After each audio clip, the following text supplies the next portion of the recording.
Hello, everybody, and welcome back to the program.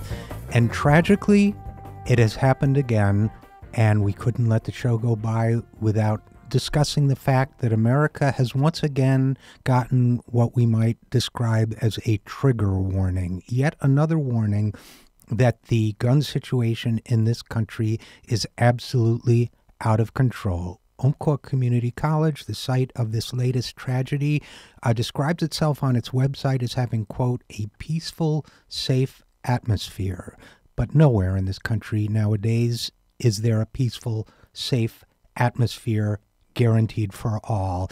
A military analyst for CNN said that the shooting was, and I quote, out of character for this whole area. Sadly, there is no area of this nation that is immune from gun violence. This is something we must be prepared to address honestly, courageously, directly, and openly.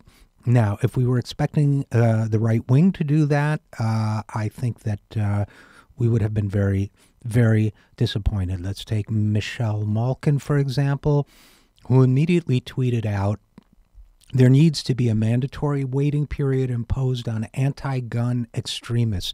Get it? Because disliking the shooting of innocent students is extreme. Imposed on anti-gun extremists commenting on breaking news crime incidents. So first of all, she's breaking that foolish rule of conservatives that says don't politicize gun issues. The president is absolutely right. We must politicize them. Secondly, she's being cute about it.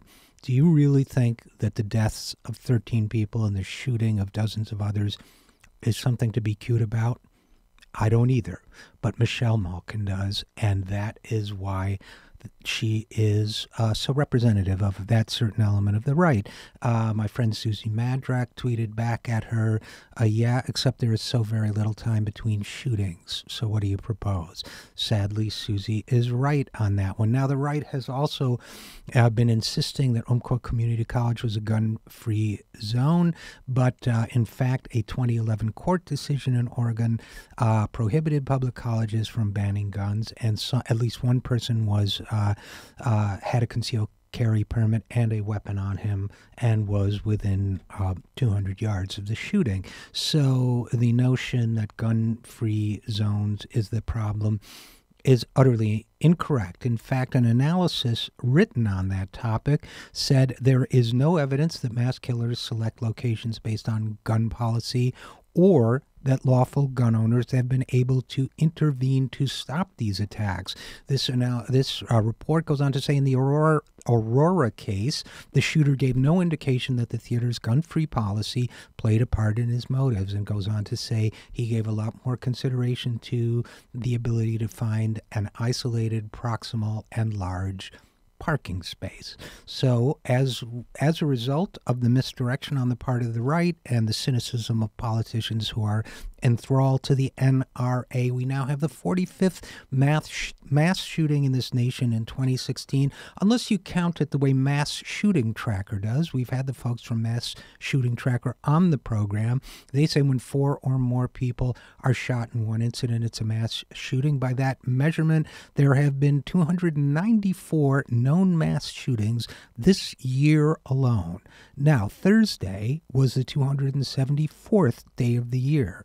That means there has been more than one mass shooting a day this year. Now, I used to say that I was a gun user myself. I wrote a piece for Huffington Post called Confessions of a Gun Lover and so on.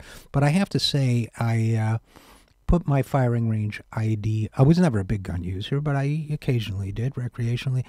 I never had the stomach for it again after Newtown. That's not to criticize anybody who does. Absolutely not. In fact, I believe the polls show that gun owners, by and large, are fully in support of sensible and reasonable and safe gun control legislation. So let us not paint the gun owners of America with the extremism of a small minority or the cynical prostitution to the gun industry and the fanaticism represented by the National Rifle Association. So, look, I get it. A lot of people feel emotionally about guns. They feel that it's a sign of government oppression to have our guns regulated and everything. But let's face it, when so many people die, it's time to get past your emotions. The United States is one of only 2 countries in the world where people declare that the right to own a gun is a fundamental civil right. The other country, by the way, is Yemen, and Yemen is reevaluating its policy. So it's time that we did the same. The simple fact that there's no getting around is that we have more guns and also more gun deaths than any other industrialized country. All this gibberish and misdirection about gun-free zones isn't going to change that. So how many more trigger warnings do we need? What are our leaders doing about this gun crisis?